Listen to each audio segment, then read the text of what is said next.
Bienvenido creativo, pues acompáñame a resolver estas siguientes 5 preguntas de la guía Exacer de la sección de ciencias experimentales. Tenemos esta pregunta 21 donde nos dicen: de las siguientes opciones elige la teoría, palabra clave, que está basada en la selección natural, palabras claves, la cual explica que los seres vivos han evolucionado gradualmente en el tiempo, adaptándose y sobreviviendo con variaciones que pueden conducir al surgimiento de una nueva especie. Aquí tenemos gradualmente, lo cual también es importante. Pues mira, todas estas palabras nos llevan a Darwin. La teoría de la evolución y el surgimiento de nuevas especies por selección natural. ¿Sí? Ese es trabajo de Darwin. Entonces son todas esas palabras claves hacen referencia a Darwin. Y esta palabra gradualmente descarta a Lamarck. Voy a compartir una imagen rapidísimo para aclarar esto.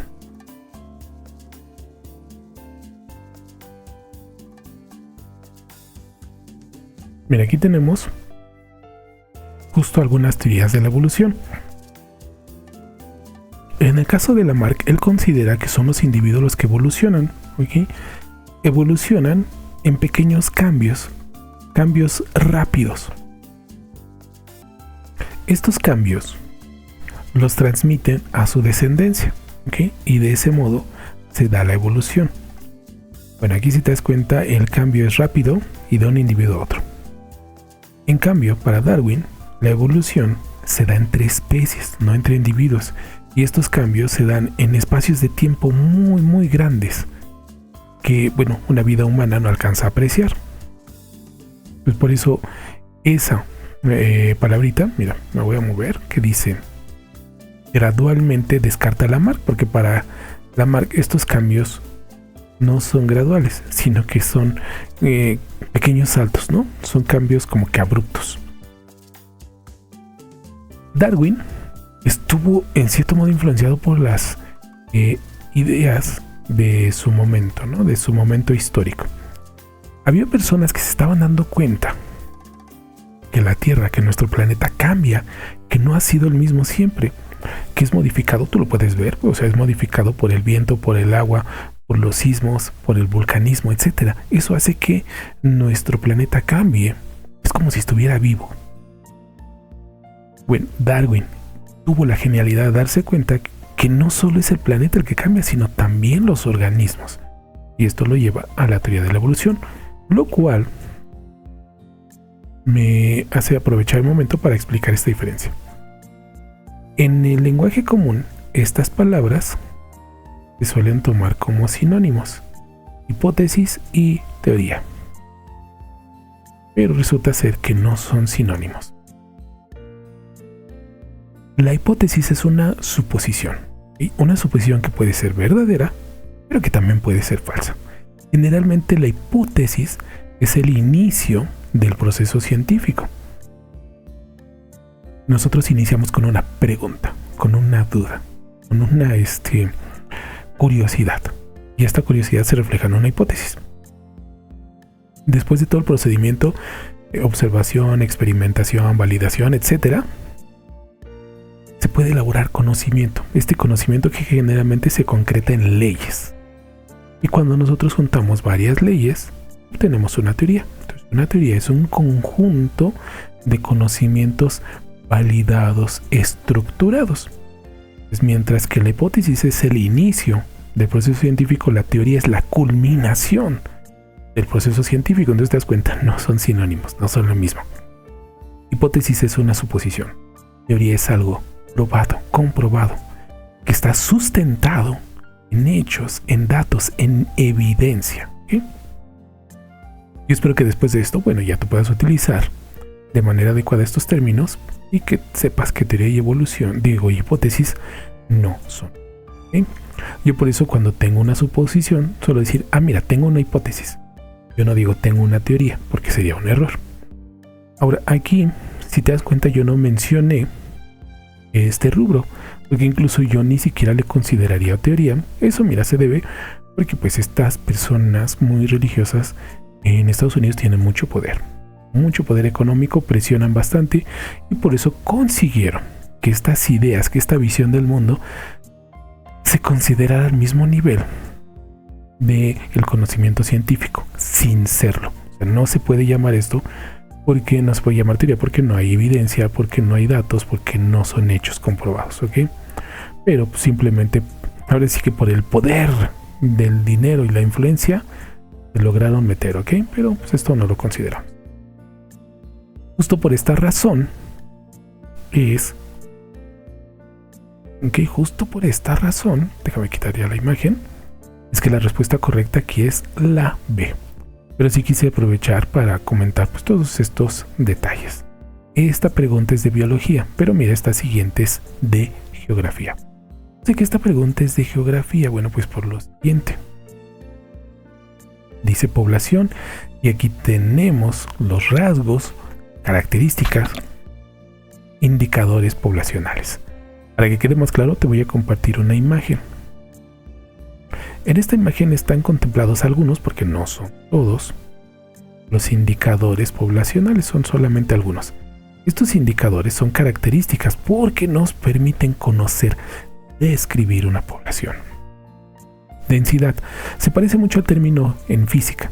La densidad en física es la cantidad de materia contenida por unidad de espacio. Bueno, aquí vamos a hablar de la cantidad de habitantes por kilómetro cuadrado. Esa va a ser la densidad. Es cuántas personas tenemos viviendo en un kilómetro cuadrado. La distribución es ahora esa población, cómo se va a organizar, ¿no?, en el espacio geográfico. Natalidad puede ser la cantidad de personas, ¿okay?, que nacen ya sea de manera diaria o por año, o incluso también el número de nacimientos que tenemos por cierta cantidad de habitantes. O sea, no sé, por cada 1000 habitantes cuántos nacimientos tenemos. Eso también sería natalidad. Parecido a esto tenemos la mortalidad, pero en este caso vamos a hablar ya no de las personas que nacen, sino de las que mueren. ¿Cuántas personas mueren diariamente? ¿Cuántas personas mueren al año? Por cada 1000, 10,000, por cada millón de habitantes, ¿cuántas defunciones tenemos? Eso sería la mortalidad. Y luego llegamos a migración. Mira, migración es un tema que siempre va a estar presente en los exámenes, así que te tiene que quedar claro. La migración pues son estos movimientos, estos cambios de vivienda, de trabajo que se dan dentro de un territorio por parte de la población. Ahora, estos cambios pueden ser dentro del territorio nacional, dentro de un país, lo cual va a ser migración interna, pero también puede ser hacia afuera del territorio nacional, es decir, de manera internacional, hacia el extranjero. Bueno, pues cuando las personas salen de un lugar, de su lugar de origen, de su lugar de residencia hacia otro, entonces se les llama emigrantes. Emigrar es ir hacia afuera, emigrar, ir hacia afuera. Pero cuando estas mismas personas llegan a otro lugar, ¿ok?, cuando llegan, entonces ahora se les llama inmigrantes, para que quede más claro. Los mexicanos que salen de México respecto a México son emigrantes, emigraron, se fueron, salieron. Pero cuando llegan a su lugar de destino, por ejemplo Estados Unidos, entonces allá son inmigrantes porque llegaron. Y eso te tiene que quedar claro. Una vez que ya explicamos esto, pues podemos regresar a la pregunta. Entonces tenemos mortalidad. ¿Ok? La mortalidad, como vimos, es el número de organismos que fallecen en un lugar determinado. Entonces sería 1 con E. Aquí ponemos 1 con E. Con esto te das cuenta que 1 con A, 1 con A se van. Estas ya no son correctas. Luego 2, que sería migración. Es el traslado o desplazamiento de la población. Entonces aquí tenemos 2 con C. 2 con C en automático descarta la D. Mira, ya es 2 con C. Para fines de examen, mira, ahí tú ya sabes cuál es la correcta. Ya avancemos. Vámonos a la siguiente pregunta. Pero para fines del video, pues sí vamos a terminar la explicación. Ya sabemos que es la respuesta correcta, la C. Y aquí va a pasar algo curioso, por lo siguiente. Natalidad. Sería número de organismos que nacen en un tiempo determinado. Eso quiere decir que la siguiente sería 3 con A, ¿ok? Número de organismos que nacen en un tiempo y un lugar determinado. 3 con A. Luego nos vamos con la 4. Potencial biótico, máxima capacidad de reproducción de una población en condiciones óptimas. Pues justo. Esto sería el potencial biótico. Es decir, 4 con B. Y mira, estas que tengo aquí son exactamente las mismas que están acá. Pues ya sabes ahora por qué. Esa sería la respuesta correcta. Vámonos con la 23. Relaciona el concepto con su definición correspondiente. Esta pregunta es de biología. Estos conceptos, competencia, parasitismo, mutualismo, comensalismo, son de biología, ¿ok? Nos habla de la relación entre por lo menos dos organismos, ¿ok? Entonces vamos a comenzar. Cuando dos organismos comparten el mismo espacio y comparten los recursos disponibles, entonces tienen que competir por esos recursos. Aquí sería esta, 1 con A. Se presenta en detrimento de las dos especies, o sea, las dos especies involucradas no les beneficia estar juntas, ya que ambas utilizan el mismo espacio y el mismo recurso, y por tanto tienen que competir. Por eso aquí sería 1 con A. Que la canción 1 con A. Vámonos con el siguiente, parasitismo. Esto ocurre cuando dos organismos se relacionan, pero uno de ellos se beneficia de esa relación y el otro no. ¿Sí? Uno está beneficiado mientras que el otro no está beneficiado. Entonces, si te das cuenta, parasitismo sería 2 con E. Una especie se beneficia y vive a costas de la otra, y la otra pues no obtiene ningún beneficio, ¿no? Incluso sale perjudicada. Eso sería el parasitismo. Entonces aquí tendríamos que la siguiente sería entonces 2 con E. Y mira, aquí podemos ver 1 con A. En automático estas se van, estas ya no. Y luego 2 con E. Justo. Eso hace que se nos vaya la... Ya, esta no es. De nueva cuenta, fines de examen. Ya sabemos cuál es la correcta a la que sigue. Pero vamos a terminar de analizarlas. Mutualismo. Aquí lo puedes ver, 3. Es cuando ambas especies se benefician, ¿ok? Están juntas y una y otra especie, uno y otro organismo obtienen un beneficio. Ahora aquí nos dicen además que esa relación pues, no tiene por qué ser todo el tiempo y no obliga ni a una ni a otra especie. Y ya por último, ¿ok? La 4, el comensalismo. Una de las especies se beneficia de la otra, pero sin perjudicarla, ¿ok? La otra ni pierde ni gana, ¿ok? Esa es la diferencia con el parasitismo. Una gana y la otra pierde.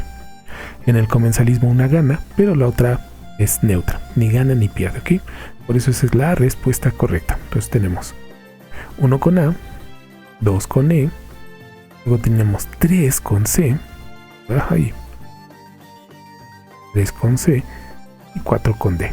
Estas que tengo aquí son exactamente las mismas que están acá. Listo. Avancemos para la 24. Completa correctamente el siguiente texto. El movimiento de energía o flujo de energía se representa mediante... Y mira, eso es lo que nosotros aprendimos en la escuela, ¿okay? Donde vimos las cadenas tróficas, etc.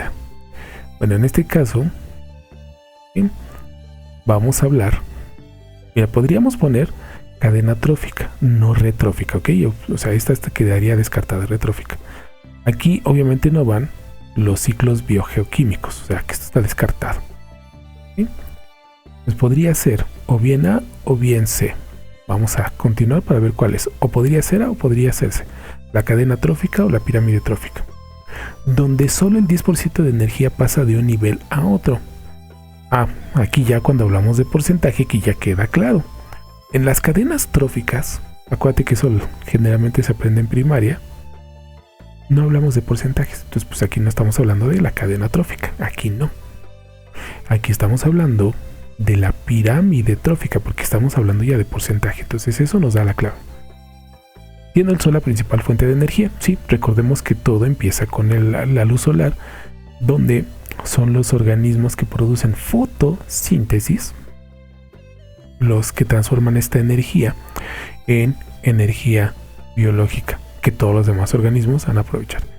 El flujo de materia se representa por los ciclos biogeoquímicos, perdón por ahí trabar, de los elementos como justo aquí tenemos estos ciclos, o sea, aquí estamos hablando del ciclo del carbono, ciclo del nitrógeno, el del oxígeno, el del azufre y del fósforo, ¿okay?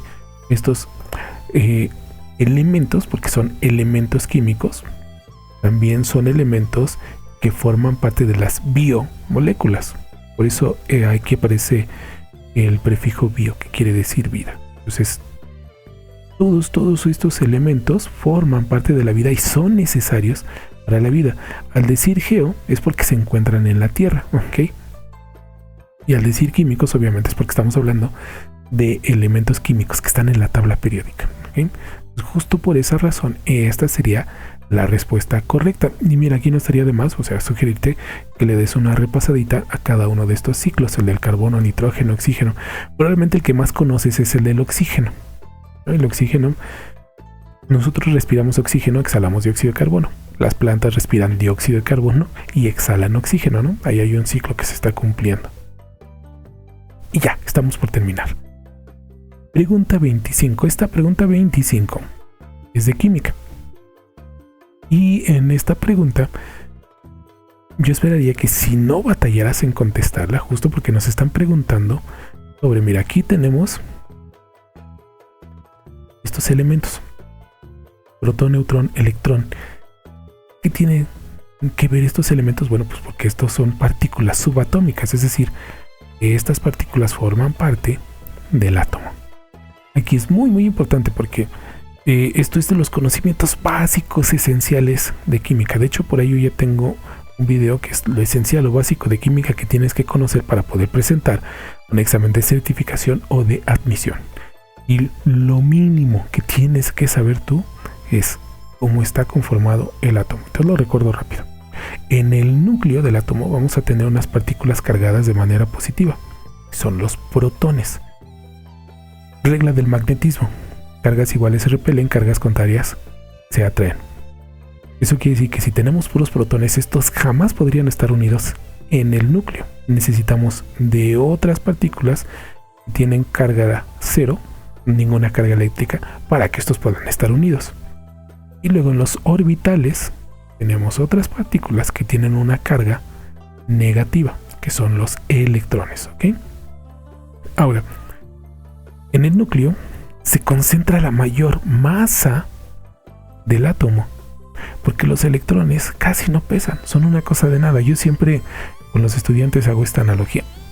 Si tenemos nosotros un auto y ese auto le quitamos un tornillo, el peso del tornillo respecto al del auto es insignificante, lo podemos depreciar. Si se le cae un tornillo a un auto, podríamos decir que su peso no cambió. Bueno, aquí es algo similar. El auto sería el núcleo, que serían los protones y los neutrones, y ese pequeño tornillito serían los electrones. Los electrones casi no tienen masa, ¿no? Es una cosa de nada. Una vez que ya aclaramos esto, ya podemos empezar a contestar. Entonces, uno, que sería el protón, ¿ok? Entonces,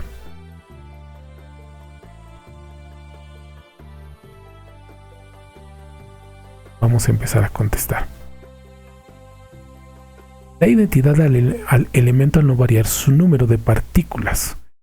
Cuando hablamos de identidad, bueno, quienes me conocen saben que en cada curso siempre doy lata con ¿qué es Z? ¿Y cómo les doy lata a los chicos para que se aprendan que Z es el número atómico? ¿Qué es el número atómico? La cantidad de protones. ¿Y por qué es importante el número atómico? Porque el número atómico determina de qué elemento químico estamos hablando. Porque pueden variar la cantidad de electrones y no deja de ser el mismo elemento. Podrían cambiar el número de neutrones y no deja de ser el elemento. Pero si cambia el número de protones, ya estamos hablando de elementos distintos. Por ejemplo, el hidrógeno, que tiene un solo protón, uno nada más, si agregamos otro protón, deja de ser hidrógeno y ahora se convierte en helio. Ya es otra cosa. Entonces, por eso, lo que le da identidad son los protones. Entonces aquí tendríamos de entrada 1 con A. Entonces, mira, 1 con B, Ya, con eso creo que ya tenemos la respuesta correcta. Ese fue esto. 1 con C se nos fue. 1 con F, G se nos fue. Ya, con esto ya tenemos la correcta. Mira, si tú sabes muy bien, te grabas qué es Z, ya viste que el día del examen, mira, aquí con esto ya contestaste, vámonos a la que sigue. Ok, pero pues vamos a terminar de contestar. Aquí nos dice que es con G, ¿por qué? Determina su número atómico, justo lo que te acabo de poner aquí, ¿no? Z es el número atómico, que es la cantidad de protones. Entonces, efectivamente es 1 con G. Luego nos vamos con el neutrón. El neutrón, ok, si varía su número de partículas genera los isótopos. Ok, lo que yo comentaba hace un momento. Puede ser exactamente la misma cantidad de protones, pero si los neutrones cambian, ok, sigue siendo el mismo elemento. O sea, seguimos teniendo, no sé, en este caso voy a pensar en que no sea tan difícil, litio. Sigue siendo litio, que tiene 3 protones, pero si sus neutrones cambian, como te lo están poniendo aquí, entonces ahora se generan isótopos. Iso quiere decir igual, similar. Entonces quiere decir que es el mismo elemento, iso, similar, el mismo elemento, pero topos. Sería conformación en este sentido, pero con una conformación distinta. ¿Ok? Entonces por eso 2 con B. Tiene masa. Ya vimos que la masa se concentraba en el núcleo, entre protones y neutrones, pero que el neutrón no tiene carga eléctrica. ¿Ok? Entonces el neutrón sí tiene masa, pero no tiene carga eléctrica. Ya nos queda solamente el electrón. El electrón se encuentra distribuido en los diferentes niveles de energía. Sí, justo. En el núcleo, y mira, aquí otra vez te lo pongo, en el núcleo tenemos a los protones, tenemos a los neutrones que no tienen carga eléctrica. Y afuera se van a distribuir los electrones. ¿Sí? Entonces justo por eso aquí diríamos que es con D. Interactúan para formar enlaces químicos. Pues justo yo suelo mencionar esto con mis estudiantes. Los protones determinan la identidad del elemento con el número atómico. Z, número atómico, está ligado con los protones. Número atómico, protón. Luego masa atómica está ligada con los neutrones, porque la suma del peso de los protones más neutrones nos da masa atómica. Entonces, protones, número atómico, neutrones, masa atómica. Los electrones determinan el estado de oxidación, es decir, la capacidad de un elemento para formar enlaces químicos. ¿Ok? Pues así se lo suelo mencionar a mis estudiantes. Ya tenemos entonces la respuesta correcta para esta pregunta. ¿Ok? Entonces, si algo de esta última pregunta te confundía, sí dale una repasadita, porque esto sí lo tienes que entender si vas a enfrentarte a un examen, o bien de certificación, o bien a un examen de admisión. Tienes que tener bien claro cuáles son los rasgos, características y elementos de un átomo. Bueno, pues por lo pronto ya terminamos con estas 5 preguntas. Gracias por acompañarme, pero como siempre, antes de despedirme, invitarte para que visites el canal y de verdad explóralo, revísalo, cada una de las listas de reproducción, cada uno de los videos, porque tengo videos que no solo son académicos, también hay videos artísticos, también hay videos de salud mental. Cuando tú los revises, seguro que te vas a encontrar con algo que te va a resultar interesante.